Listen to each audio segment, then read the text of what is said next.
All right, let's just jump right in.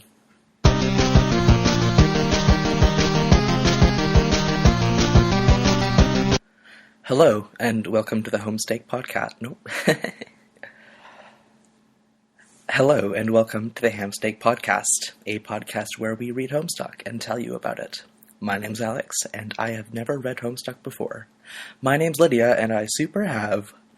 Lydia, what are we reading this week? Well, that's a great question, Alex. Thanks for asking. Today we are reading page 3574. How about you tell the people at home about this page, Alex? Thanks, Lydia. I will. This page is the recap of the first year of Homestuck. And we weren't going to read it because it's very long. But, Lydia, it turns out that you are not actually here this week, and you are graduating. Is that correct? Yes, that is correct, Alex. Thanks for telling the people at home. No problem, Lydia.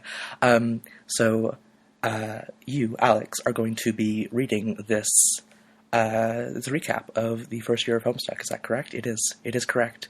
I'm going to be doing that. I joked about it last time, and then I kind of tricked myself into wanting to do it. And I haven't read this before. This is going to be a cold read.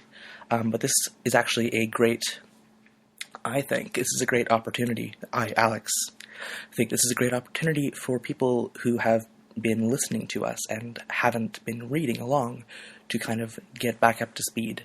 I guess our previous recap was also a good time to do that, but we've gone pretty far since then. So I'm just going to jump into this. Are you okay with that, Lydia? I am okay with that. And to clarify, I am not here. I am being played today. The part of Lydia is being played by Alex. And thanks for sticking with me through this goof. Lydia is actually graduating this weekend, and I am very proud of her. And so this is just kind of a bonus episode, so that you guys don't have to wait a whole other week for more quality Hamsteak content.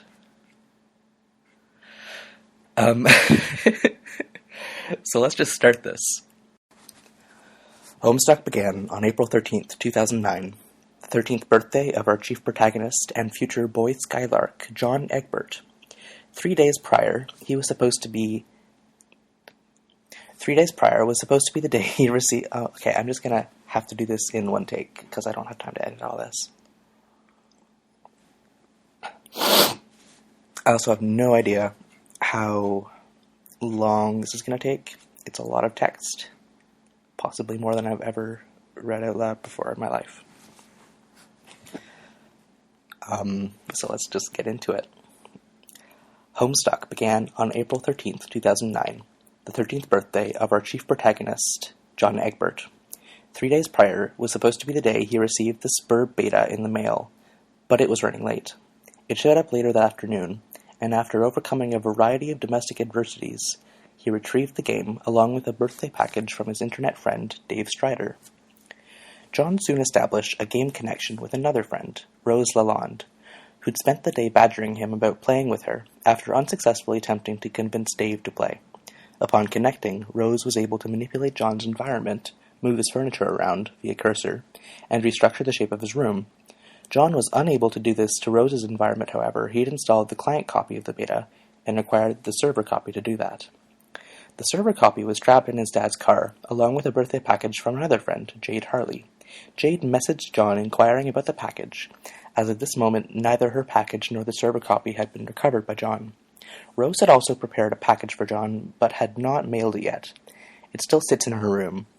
Dave's package contained the authentic stuffed bunny from Con Air. In addition to allowing Rose to control John's environment, Suburb provided an array of devices Rose deployed throughout John's house. These devices used together provided a system by which the players could manufacture any item using the code on the back of that item's capture log card, if they gathered enough grist to pay for it. Later they would learn to combine item codes to master the art of punch card alchemy, whereby items could be fused together in purpose and design. One device, on being activated, began a countdown, and released an entity called a kernel sprite. The countdown ticked down to the moment John's house would be struck by a meteor, destroying his neighborhood. To escape his demise, John had to use the devices to manufacture a special item that looked like a blue apple and take a bite of it in order to transport his entire house, just before impact, to the safety of a mysterious dark realm, where his house would situate itself atop a tall rock column high above the banquet of clouds. This realm was called the Medium. Before he entered the Medium, though, John and Rose prototyped his Colonel Sprite with the large Harlequin doll his dad got him for his birthday, transforming the sprite to bear its likeness, including the ways the doll was disfigured via earlier hijinks. It had a slashed eye and one arm, and so too did the sprite.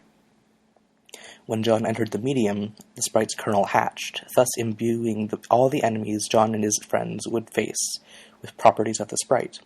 The lesser adversaries John faced first, Shale Imps, all wore Harlequin garbs.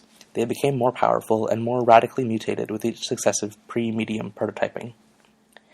After entering the Medium, John's dad was kidnapped by Imps.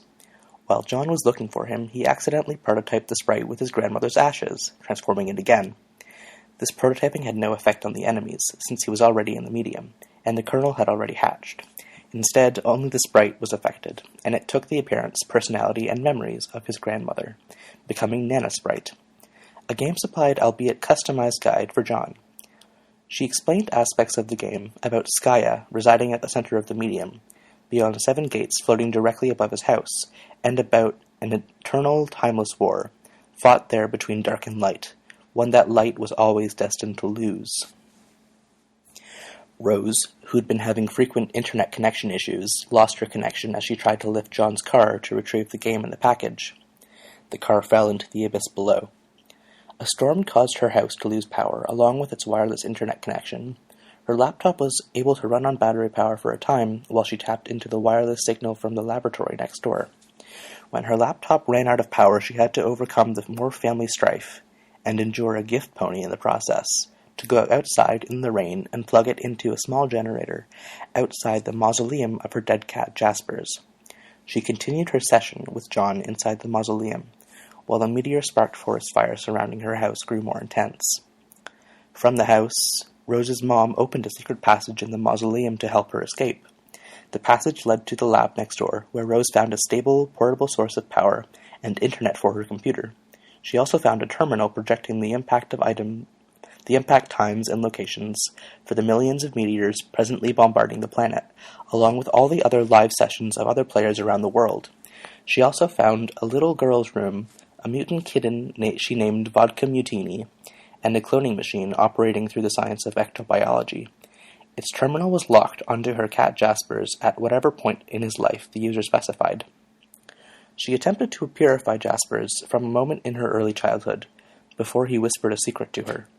But doing so would have caused a paradox, so it paradoxified, a pile of slime instead. The machine used the slime to create a fetal paradox clone of Jaspers in a glass tube.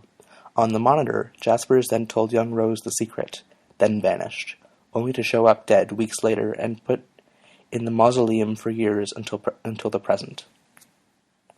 Rose left the laboratory moments before it was destroyed by a meteor impact. She transportalized back to her mom's room, proceeded to her room to wait for Dave to connect with her, and rescue her from the next imminent impact. Dave was charged with acquiring his bro's copy of the game to help Rose. Earlier he had lost his copy of the game to a mishap involving a crow. It flew in his window, seized the game, and Dave accidentally impaled it with a sword, sending the crow and the game out the window onto the landing far below his apartment. He searched his bro's room, unable to find it, was briefly shadowed by Lil Cal, and then found a note beckoning him to meet on the roof for a confrontation. Dave and his bro dueled on the roof extensively, and Dave was thoroughly bested. Upon defeating Dave, his bro dropped the copies of the game and flew off on his rocket board into the sky. Dave used the copies to connect with Rose, and quickly deployed the devices while her house was on fire, surrounded by flaming tornadoes, and minutes away from being destroyed by a meteor. Rose prototyped her Colonel Sprite with Jaspers, specifically to understand the meaning of the secret he whispered to her years ago. She was advised to do this by Jade, who told her about the game in the first place. Dave then prototyped the Colonel Sprite again with a tentacled princess doll, given to Rose on her birthday by her mom. Both of these prototypes would have an effect on the enemies once Rose entered the Medium, and the Colonel hatched. Rose used the alchemimeter to create the special item for her, a purple wine bottle, which she needed to break to enter. She eventually did, transporting her house just before the meteor collided. The meteor left a crater. Over time, at the site of the impact, a large white structure, looked like a wine bottle, grew there, and the crater filled up with sand as the climate of the post-apocalyptic Earth gradually changed. The cork of that wine bottle was a large metal cylinder with an interior much like an advanced science station, with a variety of devices and monitors inside. 413 years after the meteor impact, the wayward vagabond walked through the desert and discovered this station. Inside, he found canned rations, a firefly he named Serenity, and a purifier, and 4 monitors hooked up to a keyboard. On one of the monitors was John, just after he'd entered the medium. WV could type commands to John directly, much as the readers of this story could type commands for the characters to follow.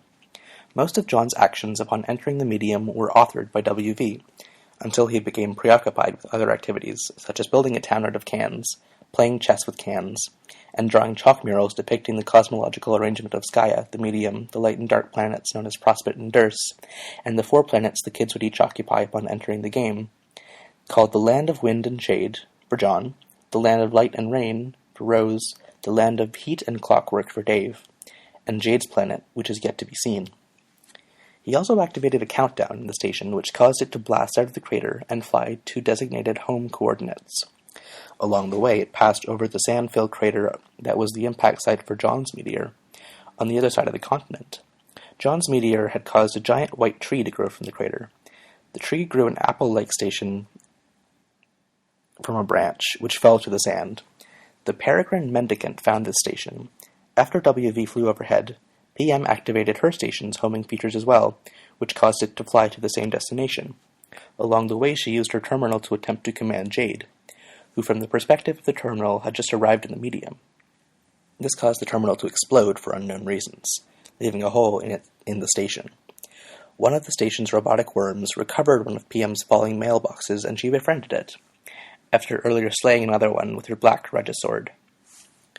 WV landed at the site of the ancient frog ruins across the now dried-up Pacific Ocean.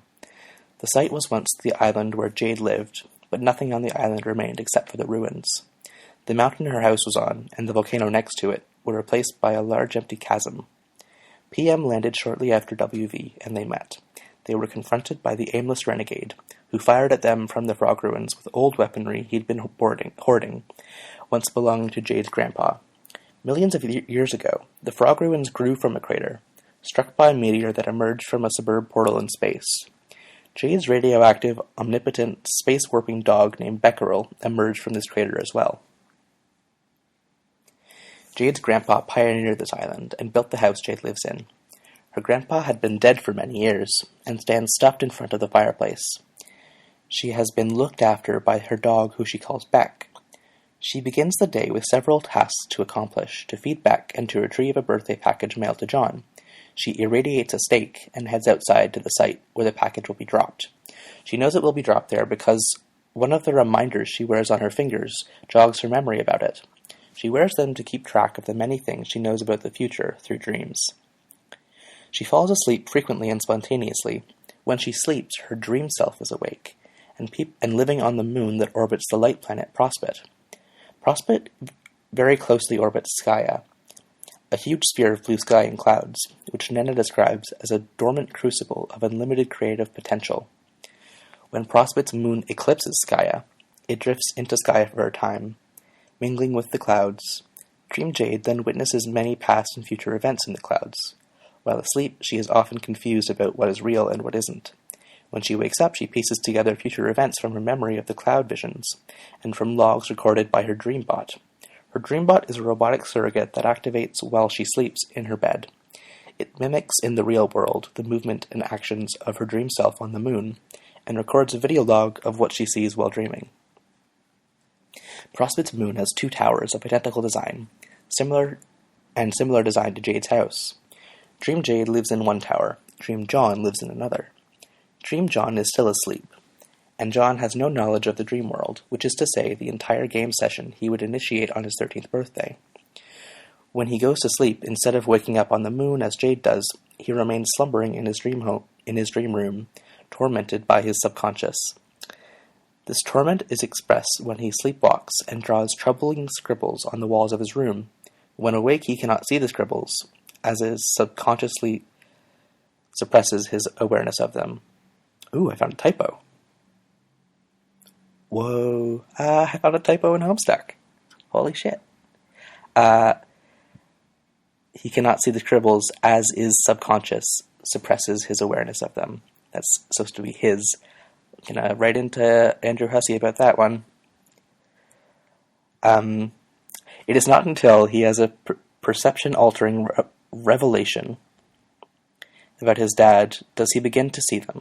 He initially believed they were new additions to his room, perhaps scrawled by imps. However, they were present long before, visible in his room while he prepared Jade's birthday package months ago. John prepared a package for each of his 3 friends, whose 13th birthdays were December 1st for Jade, 3rd for Dave, and 4th for Rose. He gave Rose a knitting set, and she then took an intense interest in knitting. There's another typo, oh my god. An intense interest knitting. He gave Dave the pair of shades Ben Stiller wore in Starsky and Hutch, which he wore from then on, replacing the shades in the style his bro wore. He gave Jade a blue version of his own ghost shirt, and some pumpkin seeds to help her replace the pumpkins that kept disappearing from her garden. But she did not receive this on the birthday John intended. She received it in the past, on her birthday when she was very young, causing her to take an interest in gardening in the first place, to take a liking to blue apparel, and to eventually befriend John over the internet and lead him, Rose, and Dave down a path where they would ultimately play this game together. Jade did retrieve his package in the present as planned, but immediately took it to another location where it disappeared. WV in the future purified it from that location on accident. The package contained further instructions for him. He was to bring it to PM, and she was to use her station's sendificator to send it to another place in time. After she did this, the package appeared in front of young Jade on her birthday. Jade orchestrated the sequence of events through knowledge of them by her cloud visions. She orchestrated similar events for the package she sent to John, plotting the circuitous route through time and space it was meant to follow. She again utilized the Exiles for help. While they were still in the medium, the Exiles, WV, PM, and AR were all formerly agents of the kingdoms, before they were exiled by some means to post-apocalyptic Earth. AR, as an authority regulator in the land of wind and shade, discovered the package and the beta copy in John's wrecked car as he gave it a parking ticket. PM, working as a parcel mistress, recognized the package from a correspondence she had had with Jade on Prospect some time ago, and recalled it must be delivered to John. AR would not relinquish the package, though he did give her the beta, which she delivered into a Pixis to satisfy the carving request of a mini-tablet. John carved this tablet at the request of PM through the command terminal in the future. AR brought the package to Durse, where it ultimately wound up on the desk of Jack Noir. Jack is the archagent of the Dark Kingdom, charged with overseeing affairs through his office's fenestrated wall portals and processing paperwork. He is forced to wear a silly garment in keeping with prototyping themes by the Black Queen, an order he resentfully complies with. He oversaw the imprisonment of John Stad, who broke loose on multiple occasions. When Jack went to handle it personally, John Stad set Jack's hat on fire. In a surly act of gratitude, he released the prisoner. John Stad fled to the land of wind and shade, fought large monsters, got his hat dirty, and lost a shoe. He then carved tablet requests for new ones, which John filled via Pixis, unaware of who requested them. PM followed AR to Durse in hopes of retrieving the package. After wandering around, she encountered the Black Queen on her throne. Both the Light and Dark Kingdoms each have a king and queen. The queen sits on a throne on Prospect and Durse, respectively, ruling the planet. The kings command armies on the battlefield, located at the center of Skya. The queen takes on the attributes supplied by the prototypings due to the four-orbed ring she wears. When the ring is removed, the queen is restored to normal. PM showed the BQ a parking ticket she was pretending to deliver. The BQ directed her to Jack's office, where the ticket should be filed. PM met Jack and asked for the package. Jack proposed a deal, and gave her a black regisword. If she would kill the White Queen and White King and bring him their crowns, he would give her the package. She accepted with little alternative. She then visited the WQ on Prospect and explained the situation, with no intention of carrying out Jack's mission. The WQ, understanding the futility of their situation and the need to recover the package, abdicated, giving PM her crown and her ring. PM was instructed to go find the White King, retrieve his crown, and receive further instruction on what to do with the ring to protect it.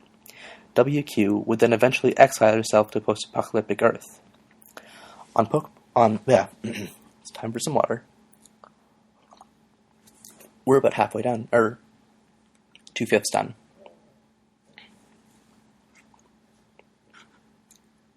And that's, 20 minutes. Wow. Okay, on post-apocalypse Earth, after AR fired on WV and PM from the ruins, he spotted WV's pumpkin, which WV had earlier purified from Jade's house. He recognized the carving of Beck's silhouette on the pumpkin. Fearful of it, he surrendered. The three exiles soon became friends over a campfire and shared rations. WV and AR built Exile Town out of cans, mailboxes, and bullets. PM operated WV's station terminal to submit commands to John as he explored the land of wind and shade. In the sky, another station teleported and fell to the ground. It was shaped like an egg and originated from Dave's meteor impact site. In correspondence with the egg-shaped item he would use to enter the medium, emerging from this station was the windswept Questant, formerly the White Queen. AR and WV sought to impress WQ by crafting a crown for her out of a mailbox. She refused the distinction, instead giving it to PM, who had successfully completed her mission to deliver Jade's package to John in the distant past. The means by which she went about this have yet to be seen. John entered the land of wind and shade, Lois, by having Rose build up his house to the first gate, fighting through many imps and ogres with his powerful new alchemized weapons, and entering the gate. This took him to a location beneath the clouds, far below his house. The Loess turned out to be a large, windy planet, full of dark terrain, incandescent trees, networks of pipes, and oily rivers. In addition to hosting more powerful adversaries, the land is occupied by friendly consorts, a race of salamanders. They helped John understand the mythos of the land and informed him of the planet's persecution by a sleeping denizen, who is responsible for clogging the pipes with oil and trapping fireflies under the clouds. Each planet has a sleeping denizen, which the players must first wake and then kill in the course of their journey through the 7 gates. Rose's planet, the land of light and rain, Lolar, is a multicolored ocean planet with white sandy islands and pink ruins, and has a denizen responsible for killing all life in the water. Dave's planet, the land of heat and clockwork, Lohak, is a lava planet covered in industrial steel frame structures and turning gears, and has a denizen of yet unknown qualities. Killing the denizen releases a huge grist horde, buried at the core of the planet, which is then used to fuel a process known as the ultimate alchemy. Along the way, the kids are meant to learn about their destined roles on this quest as the heir of breath, John, the seer of light, Rose, the knight of time, Dave, and the witch of space, Jade. Over the course of their quest, the Dark Kingdom will inevitably defeat the Light Kingdom. The Black Queen and King will take control and initiate the Reckoning. This affects a belt of meteors called the Veil, which orbits far from Skya, between the 4 planets and Durst, and is host to various lab facilities used by the kingdoms. The Reckoning causes the meteors to descend on Skya, ultimately destroying it, unless the Black Queen and King can be defeated in time. Skya, however, buys time, by opening defense portals to catch many of the meteors, redirecting them elsewhere in space and time. This is the generic template for the way the game is supposed to proceed. It can deviate from this model, however, depending on the actions of the players, and the details of the game mythology presented is unique to each group of players and their session. Long before John and his friends started playing the game, another group of players had been persistently trolling them, particularly Jade.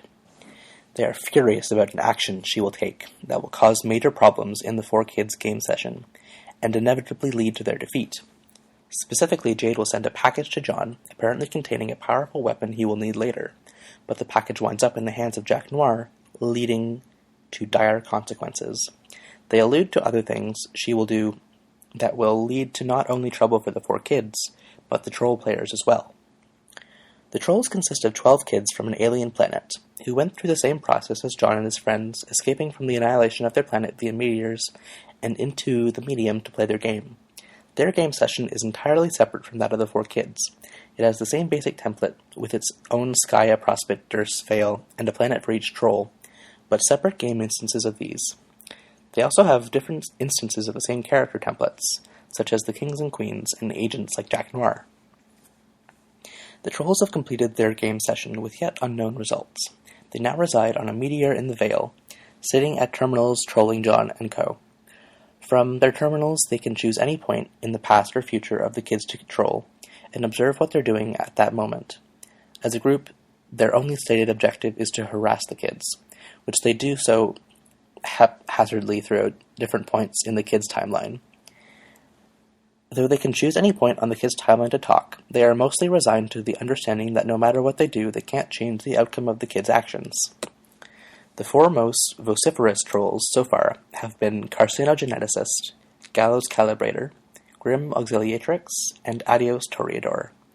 The other 8 being Apocalypse Arisen, Twin Armageddons, Arsenic Catnip, Arachnid's Grip, Centaur's Testicle, Terminally Capricious, Caligula's Aquarium, and Cuttlefish Color, each yet to be heard from.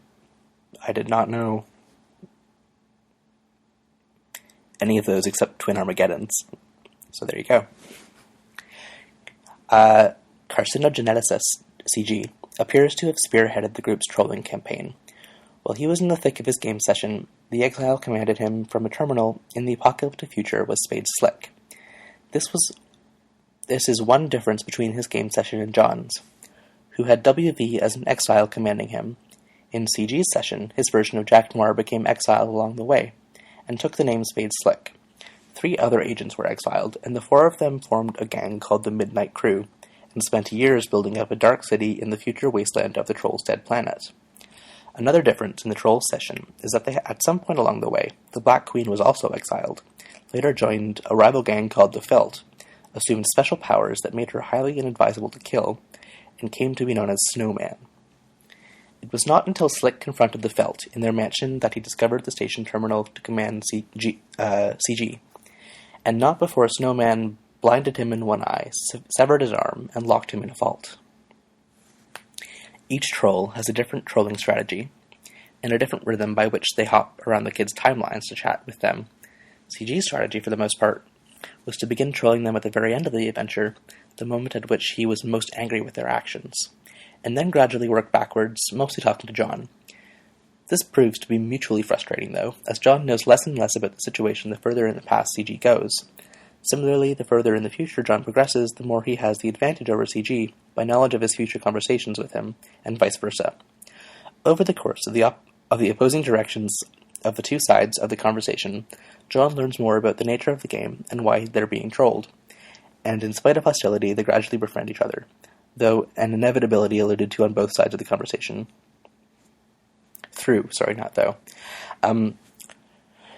Early in the correspondence between John and CG, which is to say late for CG discovers he needs to get in touch with Jade, who refuses to talk to him in that time period. So he delivers a message to her much earlier, months in the past, telling her she needs to contact him when she's in trouble. She will know what to do when her dreambot explodes in the future, an outcome that has not yet happened. The 2 other trolls, Grim Auxiliatrix and Adios Toreador, GA and AT, have targeted only Rose and Dave thus far. GA has hopped arbitrarily back and forward in Rose's timeline to talk to her, and is attempting to cultivate a friendship with her that now seems rigged through a series of conversational time loops. While seeking counsel from Dave on how to befriend her, AT sought counsel from Rose on how to troll Dave more effectively. After getting severely counter-trolled by him, he is under the impression he rebounded nicely, though. Gallows Calibrator has stayed mostly linear in her trolling patterns, and has done so under the guise of helping the kids on their quest. She convinces John to take a shortcut through his land, shows him the denizen's palace, leads him to a warp back to his house, then shows him how to fix the faulty rocket pack he made earlier through an alchemy mishap. She tells him to use the rocket pack to fly up to the 7th gate, enter the denizen's palace, and kill it in its sleep. He complied with this and flew through the 7th gate, in spite of reservations from Dave, who had just entered the medium the moment before John took off.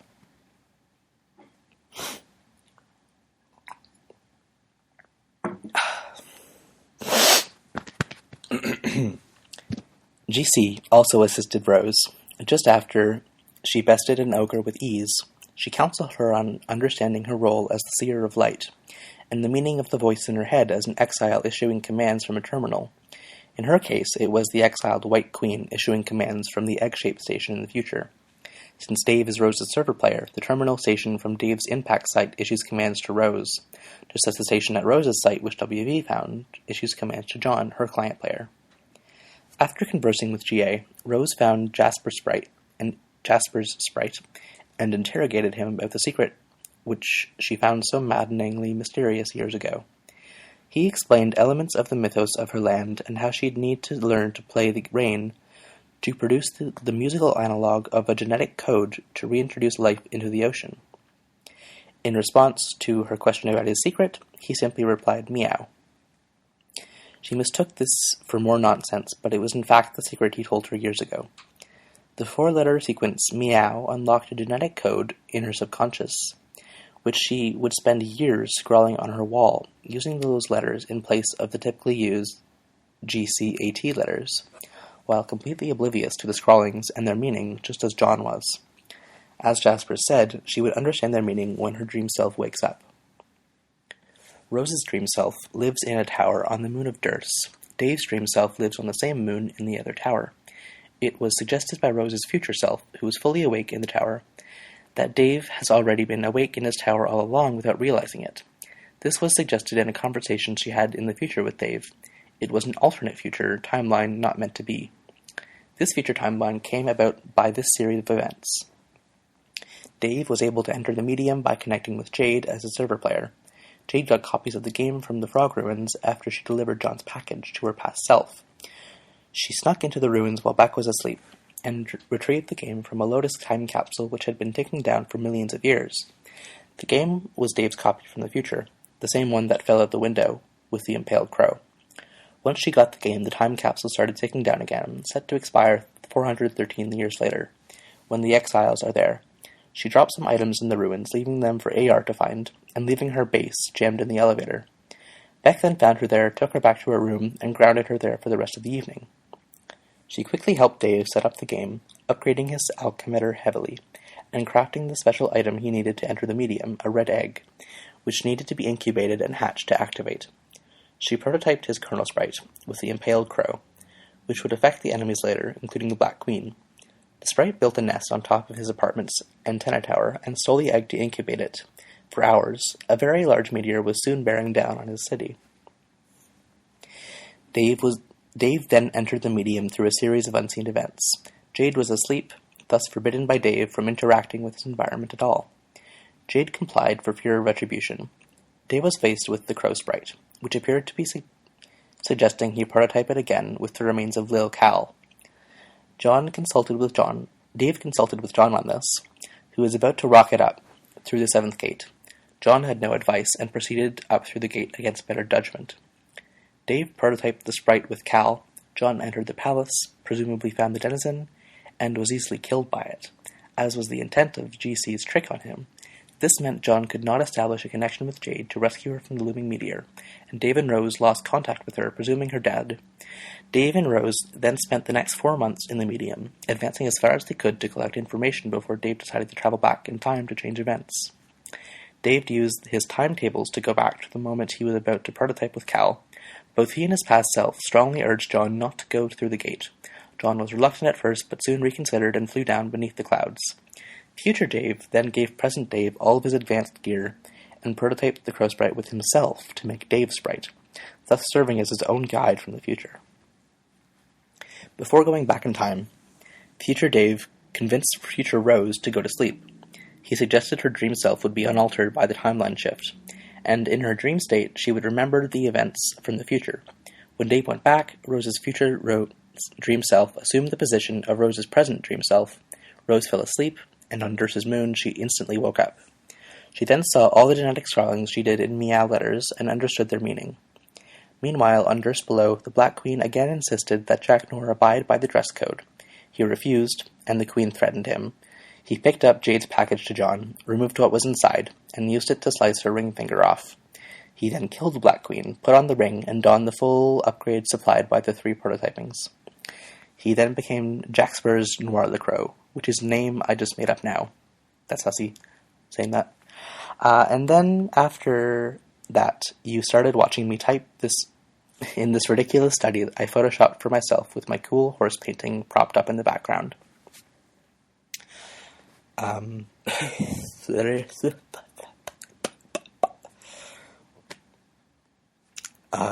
you go.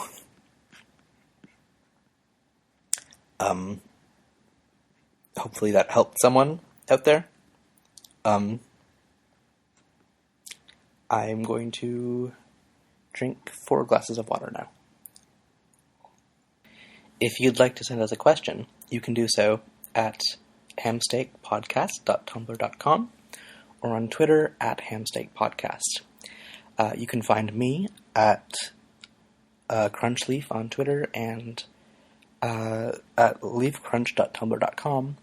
You can also find Lydia as Brickchip on both platforms. Next week, we are going to be reading pages 3,700 through 3,833. And we are currently... Oh, no, never mind. And thanks for listening to this weird episode, if you did. Sorry for all the mouth sounds and drinking sounds and stuff, but I'm not going to go in there and edit those out. So I'm sorry if this was more ASMR than usual. I think I'm not. It might be ASMR but bye.